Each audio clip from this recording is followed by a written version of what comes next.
Thank you for having me, and good afternoon, everyone. As Blanca said, I am Tally, and I'm a clinical trial specialist apprentice in my fourth year at Seniors Health. And I'm speaking to you with a goal that I had set myself this year, in fact, which was how we can make the most of our apprenticeship. And I'm going to be backing up my points with research to hopefully make it a bit more interesting and less predictable. But apologies if it is quite predictable. I'll try and keep it simple. But without further ado, our first point for me is the most important suggestion I can make, which is to master the art of communication. So, Saruto et al. Is one study which conducted a statistical analysis and showed a significant difference between two groups, showing how communication skills actually greatly contributes to transferable skills. So students can be better at communicating with others, working in a team, and just generally be ready for the workplace. Another study by Hamker et al. Also showed with qualitative and quantitative data that effective communication actually significantly influences employee performance and organizational efficiency. So we can see how very important communication is. As much as we might not like it, I do think it's important that we try and grow in this area. So, but what can we actually do is the real question. The first one is to embrace awkward conversations. So try not to shy away from these situations too much. Try and normalize them if you can. You're going to thank yourself later. Ask for help. Learn how to ask for help for anyone from anything, from university side, from your workplace side. Just do it. You've got nothing to lose. No question is a silly question. That is always going to stay true. And also on that point, be honest. So be honest about our workload. You know, when we have our review meetings with our apprenticeship advisors and our line managers, be honest about our progress. If we're finding something difficult and we haven't met our target, just say it. They're not going to know and they can't read our minds. And the cost later on is just going to be too much for you later on. So be honest with them, and including your departments as well. Be honest if workload is too much or too little. Learn how to speak up for yourself. Which also leads on to my next point, is to learn how to ask questions. I can't say anything really about this other than to just suggest that you just do it. Just ask questions. You've got nothing to lose with this either. So don't be afraid, be confident. Next 2 points is practice makes permanent, not perfect. So if we're practicing our communication in situations like these, for example, it's going to become a good habit after time. So practice how to get to the point quickly and clearly, both in writing and verbally, because in a busy workplace, the ability to communicate efficiently is very highly valued. Next, technology is a tool, not a replacement. So learn how to communicate both face to face and virtually. Anxiety on Teams is just as real as anxiety in person. So try and, focus on both, not just one and forget about the other, because you're going to thank yourself again later when it comes to things like your endpoint assessment, etc. And next is to know exactly who you can talk to. So our academics, for example, are not afraid of us. This is what they are there for, that, they want to interact with us. And I'm guilty of maybe holding back sometimes, but don't be afraid. We are students at the end of the day, even though we're distance learner, they are the loveliest team and they are here for us. And yeah, just don't be afraid. Next slide for me is mentorship. So I've directed my research a bit more from a mentee point of view, but of course know that a mentor point of view is very valuable as well. But in terms of that research, Robert et al. In fact, actually looked at apprentices and noticed that the positive influence of it impacted the apprenticeship delivery and also learning of apprentices in general. Similarly, Corney and Plessis also looked at apprentices and noticed a massive psychosocial benefit for them. And this included mental relationships in work, not just outside of work with family and stuff. So workplace mentorship is very, very important. So what can we do? See what our company has to offer.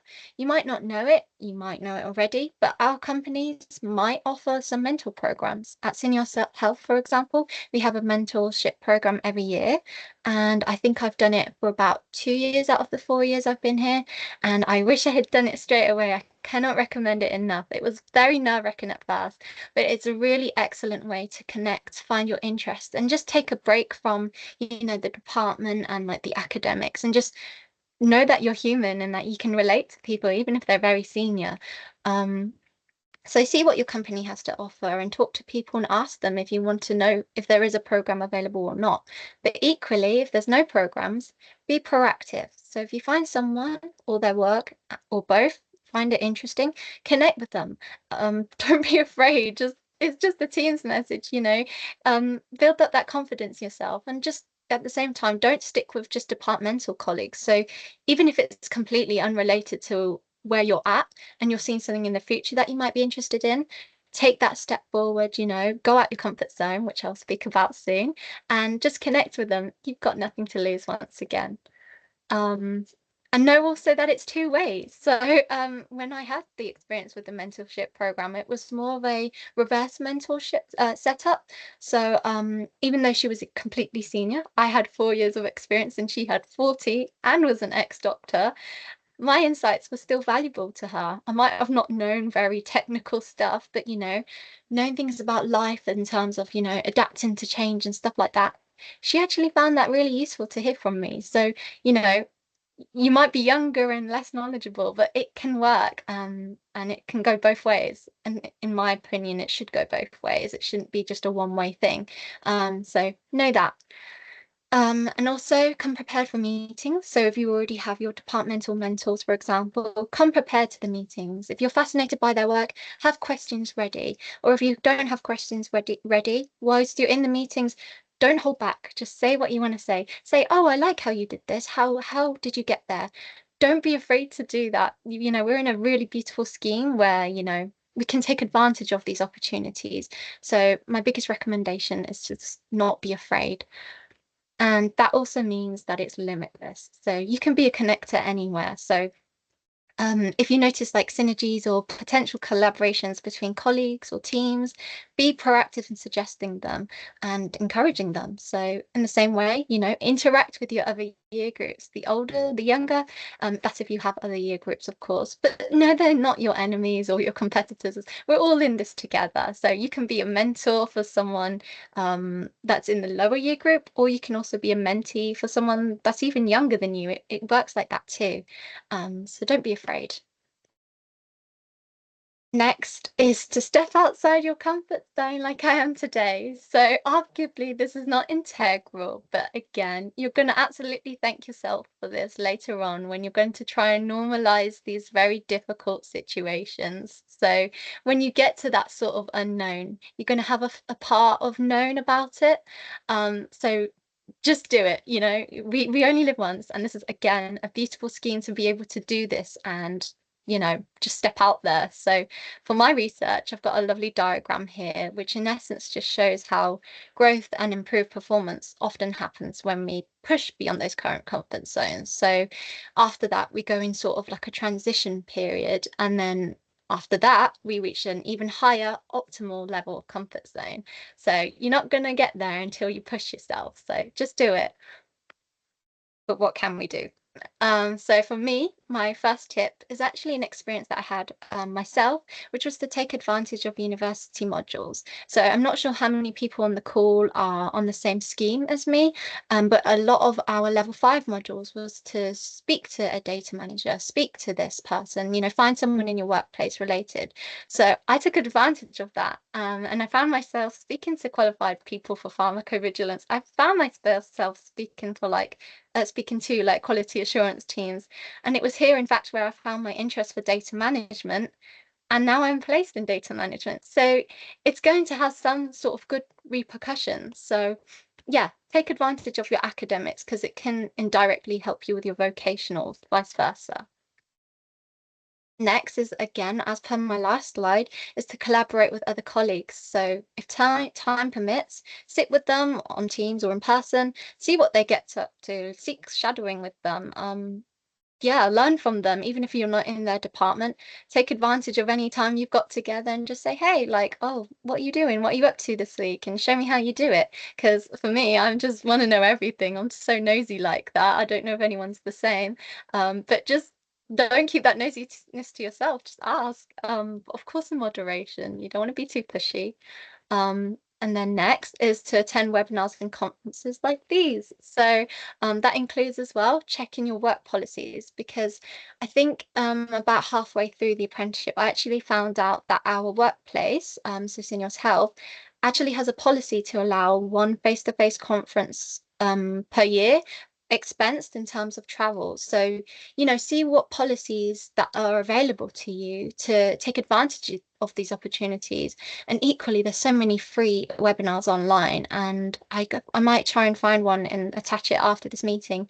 But there is this very sciencey sort of one that I find really lovely, and yeah, it can be really helpful. So next, again, sort of I've mentioned it already, is to volunteer for events like these. Just do it. You've got nothing to lose. The benefit is going to be better afterwards, having regretted not doing it. So just do it.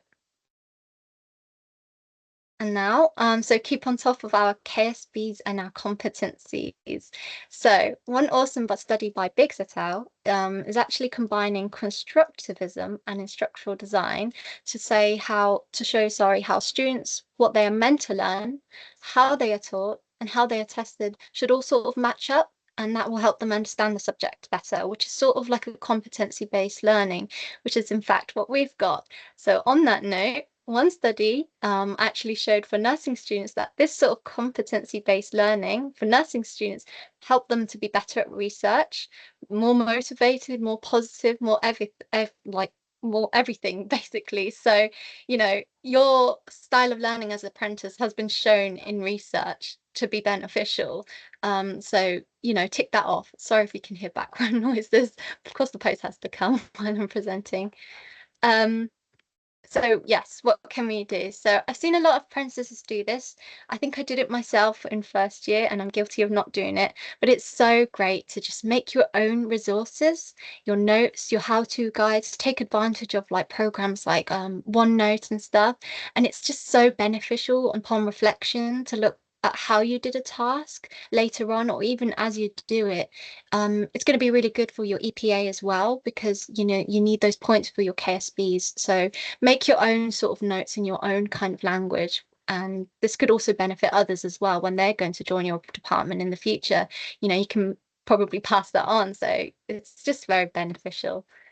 And next is micro reflection. So similar sort of thing is when you get to a task, look at your KSBs before and after. Think immediately then, what is related to what I'm doing? Is there a KSB I can tick off here? And if you finish a task and you found, oh, that KSB can do this one, make a note straight away. Do it straight away. Do not leave it until your EPA after, when your 5 years are up. You're going to forget. You're not going to remember. Just even if it's just one little bit of one sentence, just write it down straight away, so you've got that. I know we have to do this 4-hour review meetings, but yeah, just do it anyway. Like, that's all I can say, really. And do not neglect small wins. So I can see my line manager's on the call today, and she always pushes for this, and I'm so very grateful, but she's so very right. And that is to keep a record of even our seemingly minor accomplishments and challenges we've overcome. You're going to build up your confidence, and you just deserve to give yourself a pat on the back for even the smallest of things, especially as an apprentice. And finally, my last point is to cultivate a growth mindset. So essentially here is a model. I'm not sure. Yeah, I think you can see it. This model is really great because it shows how, one, thinking positively about our work makes us positive. Two, believing that we can grow and improve. So having that growth mindset leads to positive feelings. And three, positive relationships at work can actually help us develop that growth mindset. So it's an interaction between all these things, to show how a growth mindset is absolutely everything, and it brings such positivity for us. So as an apprentice, my first tip is to definitely acknowledge that challenges are learning opportunities. So, don't be set back by difficult times. And even today, I had to remind myself of this before I joined the school. Like, even if it goes really badly, it's a learning curve. I know now that I'm not the best at presenting, and I'll work on it, or I know what I need to do in the future. Everything is a learning curve, absolutely everything. and also know our levels up. So, academically, we've gone from level 4 to level 5 to level 6, but know what that means. Don't just know that you're going to level 6. Know what level 6 entails. Like, what are the academics looking for as you go into level 6? What is in that step up? Same with your workload. As you go from third year to fourth year, what sort of knowledge should you have at that point? So be aware of your growth, where it should be and where you actually are. This will help you, which means as well to not neglect the process. So academically, for example, engage with our Moodle content. Don't just tick the boxes. You're going to find it so hard later on if you're just ticking the boxes. Just really try and embrace it and find something you enjoy in it. And when you get to assignments, when you get to exams, understand what you're writing before you actually write it. My colleague and I always speak about this, how we cannot write something that we don't understand. It's not going to work later on. So just, implement that engagement earlier on, and you might actually find you start to enjoy things that you thought you wouldn't. And next is like this, is to practice talking positively about yourself. Again, if my line manager's here, she's going to advocate for this all the time, but you're going to need this for your EPA. Learn how to speak positively about yourself. It's just, yeah, it's just a good skill to have. Obviously, we don't talk about ourselves goodly all the time, but times like this, I'm going to walk away and say, I think I did all right. And that's good enough. You don't have to be so confident or underconfident. Just find that middle ground of like, okay, I did this and it was good. Which is lastly, my biggest point is to accept help. We need help in life. And as an apprentice, you can use the excuse of, I'm an apprentice for 5 years. Ask for help, use that excuse, people are there to help you. You can't do this alone. So take advantage of who's around and what's around, and you'll get there. Which is my last slide here, is to say it's not too late. So I felt really panicky. It kind of hit me that, I'm in fourth year now, fifth year, this time next year I'm going to be done. And I'm regretful of like, I'm quite behind in my coursework, but it's not too late to spring back. You are part of a commitment and you need to know how to spring back. But no, it's not too late. So here I've attached a video when the slides get passed around. I highly recommend it. It's about 20 minutes long, but it's really great. And again, sort of this style of slides, it uses science to show how we can come back, and it's not too late. It might be a bit more life applicable, but we can definitely apply it to our apprenticeship scheme. Here's my references for any people that are more keen to read and just maybe nitpick if I've said something wrong, but hopefully not. And I just want to say thank you for this opportunity.